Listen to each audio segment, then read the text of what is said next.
Fasal 10. Ketahui olehmu, wahai orang yang menuntut ilmu, ini adalah sebab ahli al-had daripada orang Melayu yang boleh membuang huruf pada suratannya dan tiada pada bunyinya, iaitu 3 sebabnya. Sebab yang pertama, huruf al-maklum namanya, yakni huruf yang telah diketahui oleh kebanyakan orang daripada adatnya huruf itu, maka iaitu terbahagi pula ia atas 2 bahagi. Pertama, aman ia daripada libas dan masyarakat, yakni aman daripada tersamar dan bersekutu, iaitulah huruf kepada dan pada dan daripada dan ada dan tiada dan kekanda dan ayahanda dan ananda dan nenda dan demikian, maka kiaskanlah olehmu pada yang lainnya barang yang sejenisnya daripada huruf yang tersebut itu. Adapun huruf yang tersamar rumahnya itu lagi masyarakat pada yang lainnya, iaitu seperti kentang dan kantong dan kontang dan kambing dan kembang dan kumbang dan bintang dan benteng dan bentang dan tanduk dan tindak dan tunduk dan pundak dan pendek dan pondok dan benda dan bonda. Kiaskanlah olehmu pada yang lainnya mana-mana huruf yang tersamar dan masyarakat adalah huruf yang 2 bahagi ini, jatuhlah hukum caranya itu pada huruf ilat yang 3 itu, ada kalanya dibuang dan ada kalanya dizahirkan. Adapun faedahnya dibuang itu supaya jadi fasihah pada perkataan dan suratan, kerana adalah di dalam dunia ini ilmu dan suratan itu kerana perkataan yang terlebih masyhur lagi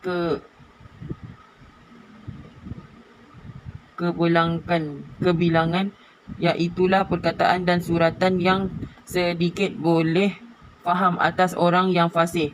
Syahdan seperti huruf yang aman daripada libas dan yang daripada masyarakat itu, jika tiada dibuang huruf seperti kepada ditaruhnya huruf ilat, iaitu alif, jadilah ia kepada,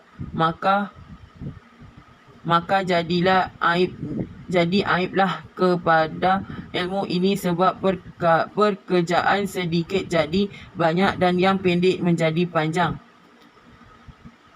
panjanglah bicaranya jika tiada ditambahinya alif, sekalipun menjadi dibaca oleh orang kepada juga, sebab ia huruf aman daripada libas dan masyarakat. Inilah sebabnya yang pertama. Adapun sebab yang kedua, sebab dibuang huruf ilat ini seperti alif yang pada kepada itu seperti segala kawannya, maka iaitu hendaklah menyamakan bunyi bahasa dengan rupa suratan, kerana harkat yang ada itu, yakni baris yang di atas, jika dibubuh jadilah bunyinya 1 alif,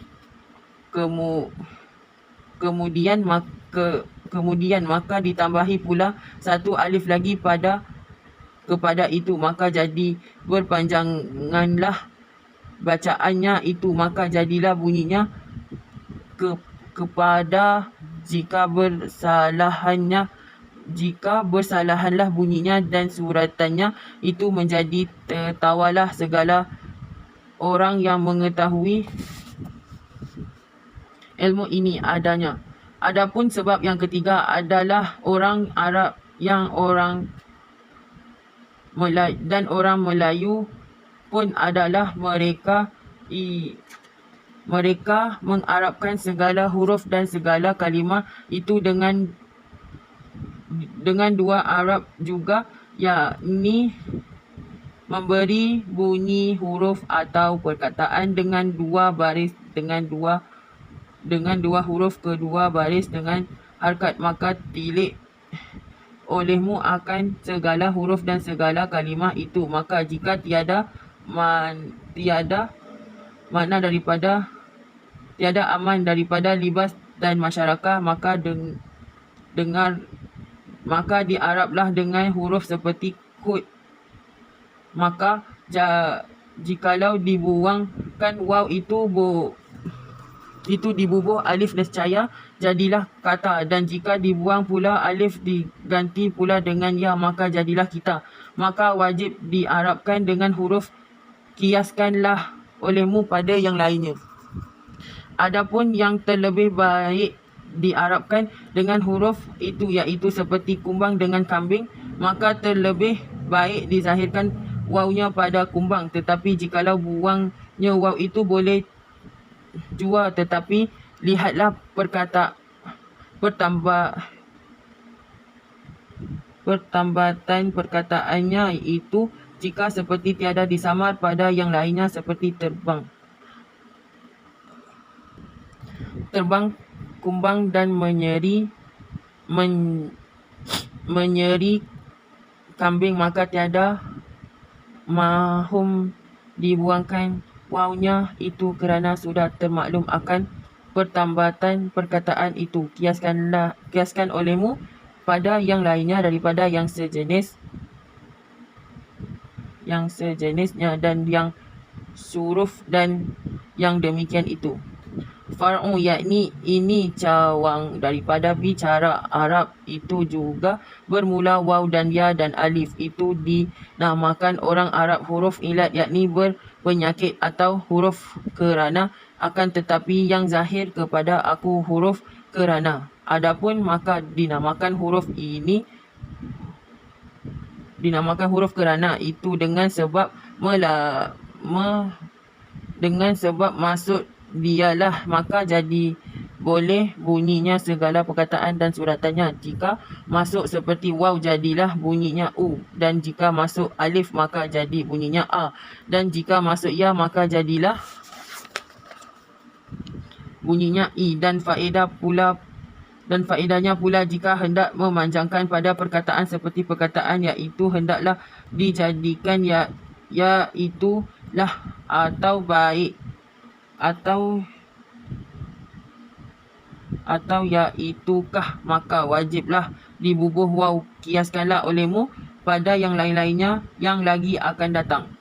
Demikian lagi alif jika hendak pula memanjangkan perkataan seperti perkataan hendak dijadikan dialah, maka wajiblah dibubuh alif tu diyakah, maka kiaskanlah olehmu pada yang lainnya yang lagi akan datang pada sejenisnya daripada perkataan itu. Demikian lagi ya jika hendak memanjangkan pada perkataannya seperti pada perkataan ini hendak dijadikan inilah atau inikah, maka wajiblah dibubuh ya, dan kiaskanlah olehmu pada yang lainnya daripada perkataannya yang lagi akan datang pada yang sejenisnya.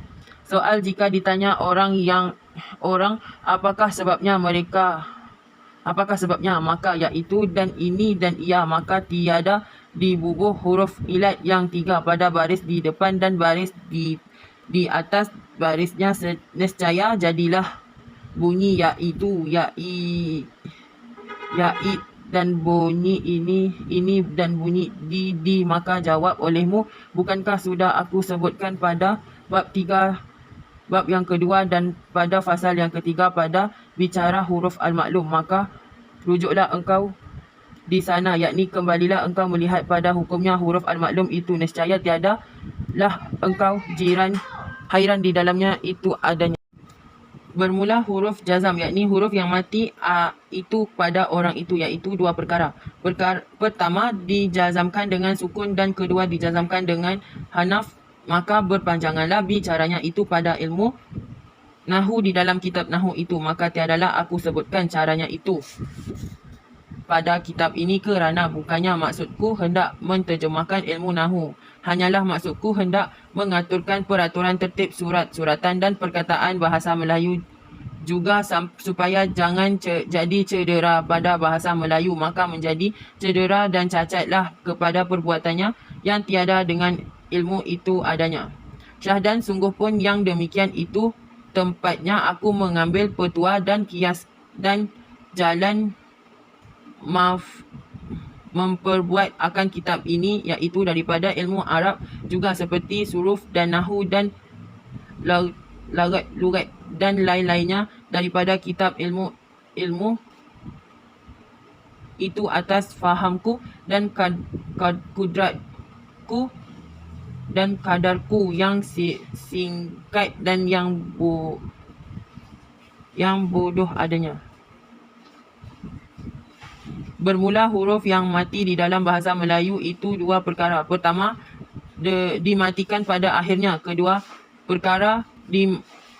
perkara dimatikan dengan dengung. Misal yang dimatikan pada akhirnya.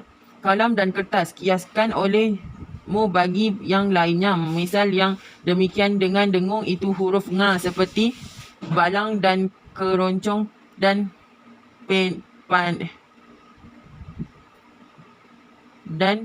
punding, maka kiaskanlah olehmu bagi yang lainnya itu. Bermula tiga huruf yang sekutu diperbuat tanda mati itu, iaitu qaf dan hamzah dan kaf. Akan tetapi keduanya qaf dan kaf itu iaitu diperintahi oleh hamzah sungguh pun ada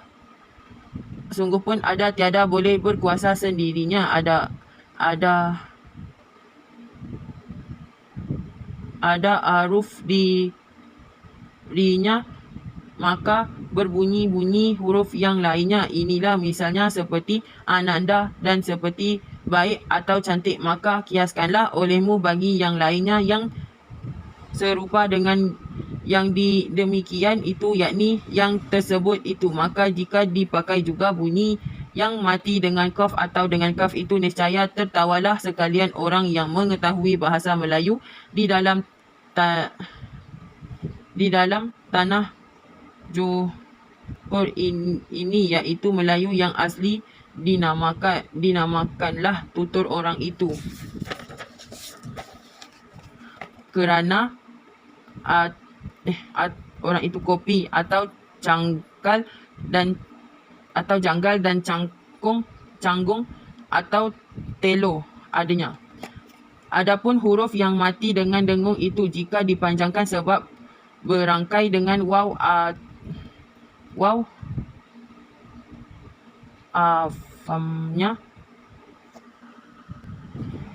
umpamanya, maka jika hendak dihidupkan nganya itu, maka batallah daripada dengungnya seperti perkataan perhubungannya, bumbungnya. Maka kiaskanlah olehmu pada yang lainnya yang sejenis serupa itu adanya.